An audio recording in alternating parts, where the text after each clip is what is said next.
தஞ்சாவூர் சமையல மண்மனம் மாறாம வாஞ்சையோட வழங்குது வைத்தாஸ் கஃபே. கும்பகோணம், கடப்பா, சிதம்பரம், கொஸ்து, அசோகா அல்வான்னு விதவிதமான உணவுகள்ல அறுசுவை படைக்கிற 60 ஆண்டு பாரம்பரியம் கொண்ட வைத்தாஸ் கஃபேக்கு டி நகர், அடையார், ஐயப்பந்தாங்கல் பகுதிகளில் கிளைகள் இருக்கு. ஸ்விக்கி மற்றும் ஜொமோட்டோ வழியா உங்க வீட்டுக்கே வந்து விருந்து படைக்கிறோம். விசேஷங்களுக்கும் செஞ்சு கொடுக்கிறோம். வயிறு மனசு நிறைய வைத்தாஸ் கஃபே. வணக்கம். உலகமெங்கும் பரவியிருக்கும் ஆதன் ஆன்மீகம் சேனல் நேயர்களுக்கு சுபாஷ் பாலகிருஷ்ணன் அடியேனுடைய பணிவான வணக்கங்கள். இன்றைக்கு நாம் பார்க்க போகின்ற ஒரு தலைப்பு என்பது மிக மிக புதியதான ஒரு தலைப்பு. 12 ராசிகளில் ஒவ்வொரு ராசிக்கும் எந்தெந்த ராசிக்காரர்களுக்கு எந்தெந்த கோவில்கள் சென்று வழிபடலாம், அப்படி வழிபட்டால் எந்த அளவிற்கு நல்ல பலன்களை கொடுக்கும் என்பதை பற்றி விரிவாக பார்க்க போகிறோம். அந்த அடிப்படையில் இன்றைக்கி முதல்ல வருது மேஷராசி. காலபுருஷனுடைய முதல் வீடு என்று சொல்லக்கூடிய மேஷராசி, செவ்வாயுடைய மூலத்திரிகோண ஸ்தானம். இந்த மேஷராசி அன்பர்கள் செவ்வாய் ராசியின் அதிபதியாக கொண்டவர்கள். திருச்செந்தூரில் வீற்றிருக்கக்கூடிய சிவசுப்பிரமணிய சுவாமி, திருச்செந்தூர் தூத்துக்குடி மாவட்டத்தில் இருக்கக்கூடிய கோவில். இந்த கோவிலில் நீங்கள் சென்று வழிபட்டு வந்தீர்களானால் அந்த கர்ப்பகிரகத்துக்கு கீழே பஞ்சலிங்கம் என்பது இருக்குது. அந்த பஞ்சலிங்கம் என்பது சுயம்புலிங்கம். ஒரு குகைக்குள்ளே போய் நீங்கள் அந்த பஞ்சலிங்கத்தை தரிசனம் செய்ய முடியும். உங்களுடைய திருக்கரங்களால் அந்த பஞ்சலிங்கத்தை தொட முடியும். தொட்டு வழிபட்டு அங்கே இருக்கக்கூடிய திருநீரை ஒரு சின்ன பேப்பரில் எடுத்து வீட்டுக்கு வந்து உங்களுடைய விபூதி டப்பாவில் கலந்து தினமும் நெற்றியில் வைத்து வழிபடுவீர்களானால் அரிய பலன்கள் உண்டாகும். வாழ்க்கையில் சகல சௌபாகியங்களும் கிடைக்கும். அடுத்தபடியாக காலபுருஷனுடைய 2ஆம் வீடு என்று சொல்லக்கூடிய ரிஷபராசி அன்பர்கள், சுக்கிர பகவானுடைய வீடு. இந்த ரிஷபராசியில் பிறந்தவர்கள் எந்த கோவிலுக்கு செல்கிறீர்களோ இல்லையோ தெரியாது.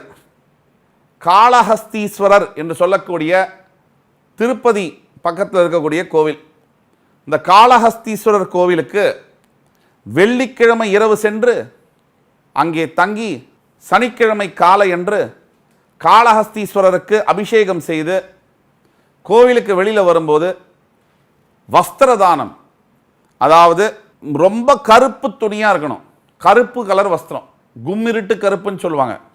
அந்த கருப்பு துணியை மிக குறைந்த செலவில் இருக்கணும், காட்டன் துணியாக இருக்கணும். ஒரு 11 வேஷ்டி, 11 சட்டை, 11 துண்டு அல்லது 11 புடவை, 11 ப்ளவுஸ் பிட்டு. அந்த கோவிலுக்கு சென்று நீங்கள் வழிபட்டு வெளியே வரும்போது அங்கே தானம் கேட்பவர்களிடம் இந்த வஸ்திரத்தை தானமாக கொடுத்து நீங்கள் திரும்பி பார்க்காமல் வருவீர்களே ஆனால் உங்களுக்கு வாழ்க்கையில் மிகப்பெரிய மேன்மைகள் ஏற்படக்கூடும். காலபுருஷனின் 3ஆம் வீடு என்று வரக்கூடிய அடுத்தபடியான ராசி மிதுன ராசி.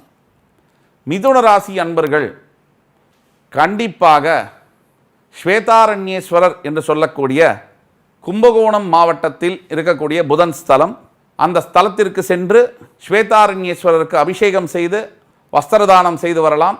வெண்ணிற ஆடையை வஸ்திரதானம் செய்ய வேண்டும். அதோட முக்கியமான ஒரு விஷயம், நீங்கள் அங்கே போகும்போது அபிஷேகத்துக்கு வெண்ணையோ நெய்யோ அந்த கோவிலுக்கு கொடுத்தீங்கன்னா அபிஷேகத்துக்கு அவ்வளவு விசேஷம். அந்த அடிப்படையில் மிதுனராசி அன்பர்கள் கும்பகோணத்தில் அருகாமையில் உள்ள ஸ்வேதாரண்யேஸ்வரர் கோவிலுக்கு கூகுளில் போட்டிங்கன்னா எல்லாமே இன்றைக்கி வருது.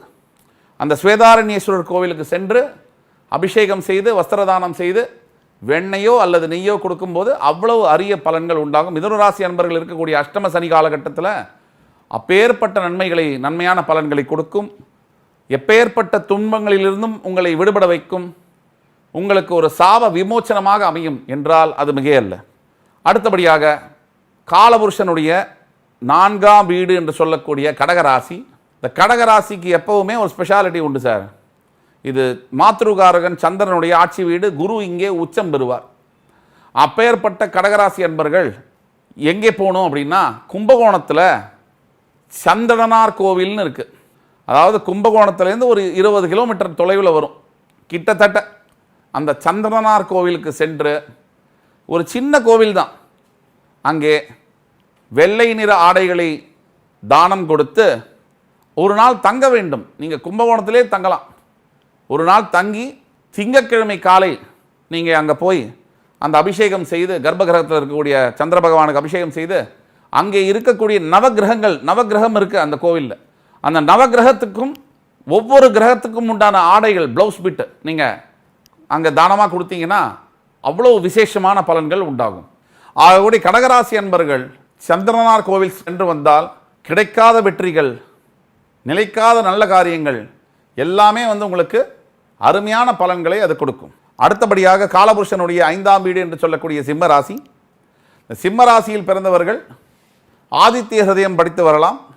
கோவில் திருக்கலங்கள் என்று சொல்லும்போது தஞ்சை மாநிலத்தில் உள்ள பிரகதீஸ்வரர் ஆலயம், அதாவது ராஜராஜ சோழன், தமிழர்களின் இன்றும் புகழ்பெற்று வாழ்ந்து கொண்டிருக்கிற ராஜராஜ சோழன் கட்டிய அந்த தஞ்சை மாநிலத்தில் இருக்கக்கூடிய பிரகதீஸ்வரர் ஆலயம், தஞ்சை பெரிய கோவில் என்று அழைக்கப்படுகிற பிரகதீஸ்வரர் ஆலயத்துக்கு சென்று அந்த லிங்கத்தில் பார்த்தீங்கன்னா ஒரு 18 அடி ஒசர லிங்கம்.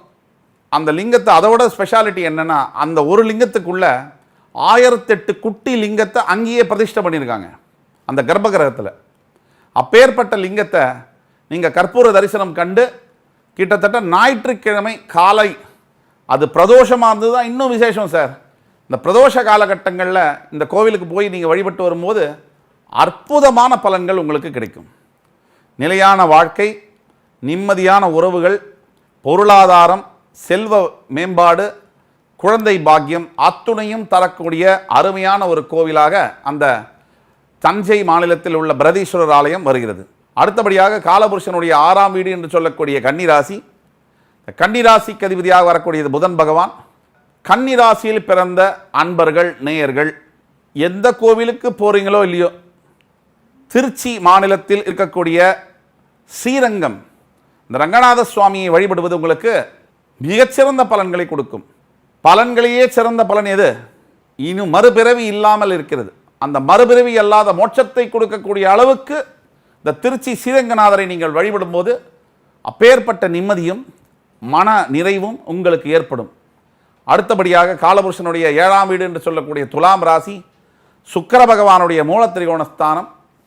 இவர்கள் எங்கே போகிறாங்களோ இல்லையோ, துலாம் ராசிக்காரர்கள் கொஞ்சம் சிரமப்பட்டாவது வாழ்க்கையில் ஒரு முறையாவது நார்த்து உத்தரகண்ட் மாநிலத்தில் இருக்கக்கூடிய பத்ரிநாத் ஸ்தலத்துக்கு சென்று வழிபட வேண்டும்.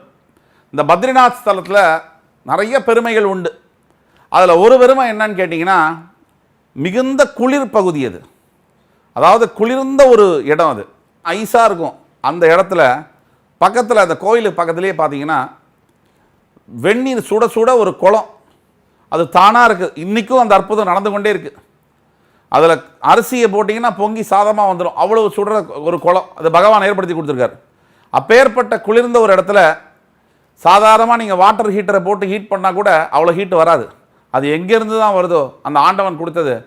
தரையில் ஒரு குளம், அது வெப்பமாக இருக்குது. தண்ணி எங்கே சுற்றி வர ஐஸ் இருக்குது. இன்றைக்கும் லட்சக்கணக்கான பேர் சென்று வழிபடக்கூடிய அந்த பத்ரிநாத் ஸ்தலம் கொஞ்சம் சிரமம்தான். ஆனால் இந்த துலாம் ராசி அன்பர்கள் கண்டிப்பாக ஒரு முறையாவது பத்ரிநாத் சென்று வரலாம். நிறைய இப்போ ட்ராவல் பேக்கேஜ்லாம் இருக்குது, எடுத்துகிட்டு போய் பார்த்துட்டு வந்துருங்க சார். அதற்கு அடுத்தபடியாக 8ஆம் வீடு என்று சொல்லக்கூடிய விருச்சிக ராசி.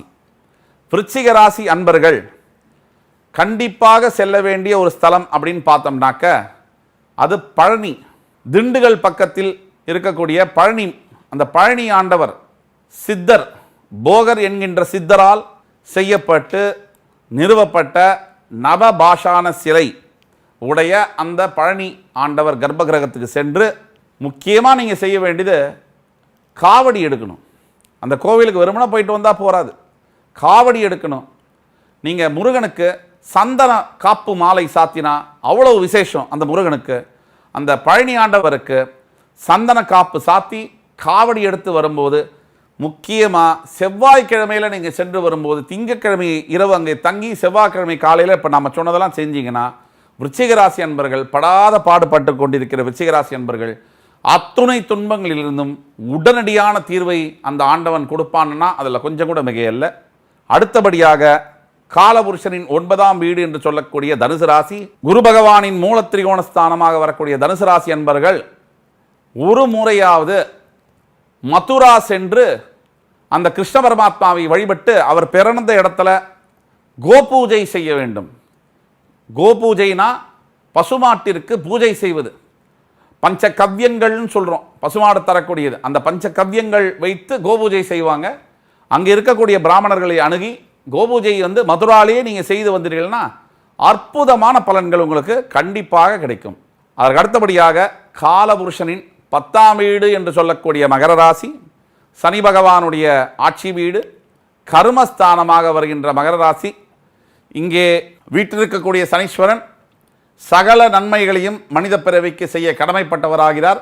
மகர ராசி அன்பர்கள் எங்கே போறீங்களோ இல்லையோ, கும்பகோணம் பக்கத்தில் திருவிசைநல்லூர்னு ஒரு ஊர் இருக்குது. அதற்கு அருமாயில் இருக்கக்கூடிய சக்கரபாணி கோவில்னு இருக்குது. அதில் என்ன விசேஷம்னு கேட்டிங்கன்னா, இந்த கோவிலுக்கு அந்த புறம் காவேரி கரை, இந்த காவேரிக்கு அந்த புறம் சுடுகாடு. அங்கே சுடுகாட்டில் ஒரு பிணமாவது எரிஞ்சாதான் இந்த சுவாமிக்கு கர்ப்ப கிரகத்தில் கற்பூர ஆராதனை காமிப்பாங்க. இந்த இடம் ஈஸ்வரனோட வாழக்கூடிய ஒரு இடம். இந்த சக்கரபாணி கோவிலுக்கு சென்று அவரை வழிபட்டு கற்பூர ஆரத்தி அவருக்கு காமிக்கும் போது, அந்த மாதிரி நேரத்தில் நீங்கள் போய் ஒரு சனிக்கிழமைகளில் போகிறது ரொம்ப விசேஷம். அந்த கோவிலுக்கு சென்று நீங்கள் வழிபட்டு வெள்ளிக்கிழமை ராத்திரி தங்கி சனிக்கிழமை காலையில் அரிசி 5 படி அரிசி கஷ்டப்படுறவங்களுக்கு தானம் கொடுத்து, படிக்கிற நோட்டு புஸ்தகங்களை இந்த குழந்தைகளுக்கெல்லாம் தானம் கொடுத்து அப்படி நீங்கள் வந்தீங்கன்னா மிகப்பெரிய வாழ்க்கையில் மாற்றங்கள் ஏற்படும். அதுக்கு அடுத்தபடியாக காலபுருஷனின் 11ஆம் வீடு என்று சொல்லக்கூடிய கும்பராசி நேயர்கள், அதாவது தனித்துவம் பெற்ற கும்பராசி. இந்த 12 ராசிகளில் இவங்க யூனிக், இவங்கள மாதிரி இன்னொருத்தர் இருக்க முடியாது, யாரும் இவங்களும் யார மாதிரியும் இருக்க முடியாது. அந்த கும்பராசி நேயர்கள் சனி பகவானுடைய மூலத்திரிகோண ஸ்தானம். இந்த கும்பராசியில் பிறந்தவர்கள் கண்டிப்பாக திருநள்ளாறு சென்றே ஆக வேண்டும். திருநள்ளாறு சென்று வெள்ளிக்கிழமை இரவு தங்கி சனிக்கிழமை காலை உள்ளே இருக்கக்கூடிய தர்பாரண்யேஸ்வரர் அவருக்கு அபிஷேகம் செய்து, சனீஸ்வரன் சந்நிதி தனியாக இருக்கும், சிவனுக்கு தான் கர்ப்ப கிரகம், சனீஸ்வரனுக்கு அல்ல. சிவனுக்கு தான் மெயின் பூஜை. சிவனுக்கு பூஜை ஆனால் தான் சனீஸ்வரனுக்கு அங்கே பூஜை நடக்கும். சிவனுக்கு கற்பூர ஆர்த்தி காமிச்சாதான் அவருக்கு காமிப்பாங்க. இவருக்கு நேவேத்தியம் முடித்த பிறகு தான் இவருக்கு நேவேத்தியம்.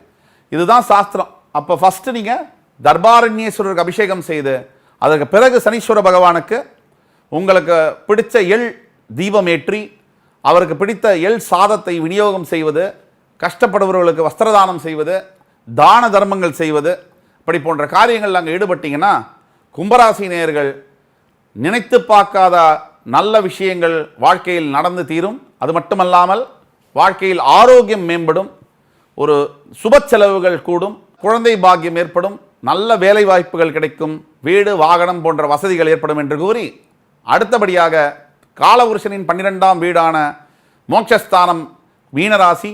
அந்த மீனராசிக்கு அதிபதியாக வரக்கூடியது குரு பகவான். அந்த குரு பகவான் மீனராசியில் வீற்றிருக்கிறார். இங்கே ஒரு ஸ்பெஷாலிட்டி இருக்கு. மனிதனுடைய அல்டிமேட் கோல் ஆஃப் லைஃப் அப்படின்னு சொல்லக்கூடிய தமிழில் சொன்னோம்னா வாழ்வின் உயரிய நோக்கம் என்று சொல்லக்கூடியது இந்த பிறப்பு இறப்பு அப்படிங்கிற வட்டத்துக்குள்ளேருந்து நம்ம எடுத்துக்கிறது தான், நம்மளை விடுவிச்சுக்கிறது.